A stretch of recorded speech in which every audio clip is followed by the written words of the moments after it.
My name's Lydia, and today we're exploring the trails of the High Atlas Mountains in Morocco. Join me as we spend 48 hours discovering this remote landscape and learn more about the people living there.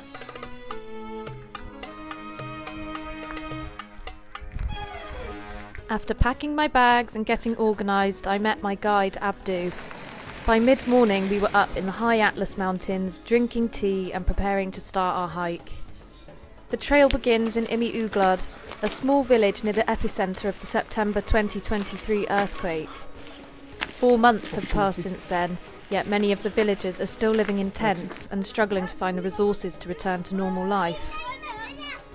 As we push forward, we leave the village behind and settle into walking the trail. So about a quarter of the way now, and it's really lovely. Started to level off a little bit. There's a lovely little breeze up here, some blue skies, which I haven't seen for a while, being in England. And it's just lovely to see the sun. And it's super quiet. Haven't seen a single person since we left the first village that we passed through.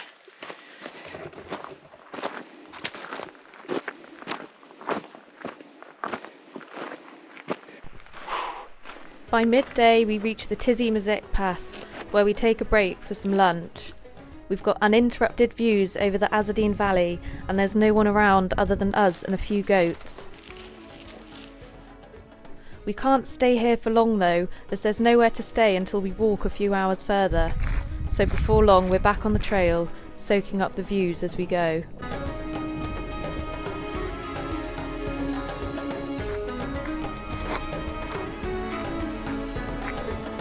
Our next encounter is a 70-year-old woman, carrying a heavy load of dried wood and leaves on her back.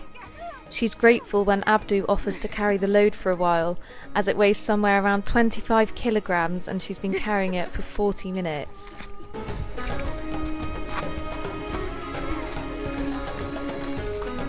After turning off in a different direction to the woman we met, we continue along the mountain trails until we reach the other side of the pass. We're greeted by more Berber villages, which have been affected by the earthquakes, but are also suffering from a drought. We're on the other side of the Tizi pass now. We've been going along a beautiful road which has been winding through the mountains. Here is really close to where the earthquake hit in September 2023. So there's a lot of damage to the buildings, and unfortunately a lot of people are still living in tents. And behind me you can see the terraces because there's a big agricultural infrastructure here, but they're also suffering from a drought at the moment. So hopefully there's a bit of rain soon, and that will help the local people living here to irrigate their crops, and hopefully salam, next year will be much better for them.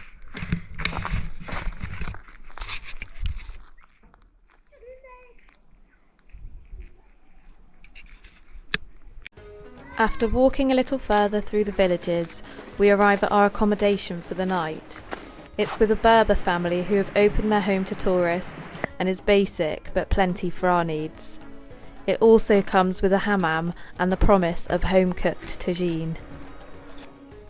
So we've completed day one, about 5 hours of walking, so not too much but enough to work up an appetite, and we are now in Tizi Ouzem, where we'll stay in a gîte for the night. But in the meantime there is only one thing to do in Morocco, and that is to drink some tea, and they've kindly given us some popcorn as well. Abdu is having a shower and I've already eaten over half of it, so I'm gonna stop now and just relax for the rest of the day and take in the beautiful surroundings.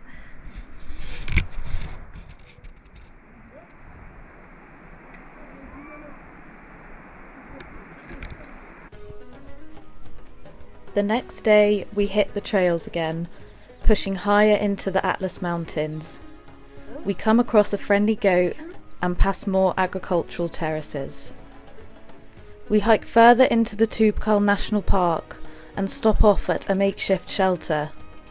We snack on medjool dates, which Morocco is famous for, whilst enjoying elevated views across the mountains. Next part of the trail leads to higher elevations, and the temperatures start to cool. The ground becomes more uneven, and it's very remote here. We have lunch at the highest point of our trek, which is the Tizi Pass. It's an altitude of around 2,400 metres here, and requires extra layers. For the rest of the day we walk along more dusty paths, slowly making our way downhill whilst overlooking a small town called Imlil. It feels good to breathe the cool air and to soak in the scenery and the quietness. By late afternoon we reach the road which leads to our final destination, Arid. So there's some bad weather on the way and 80km/h wind, so it's a good time for us to wrap up our trip. It's been a great 2 days, so anyone considering doing the same, I would highly recommend it. You do have to have a guide when hiking through the Atlas Mountains, and I'll put details below of the guide that I used, Abdu. All in all, highly recommend.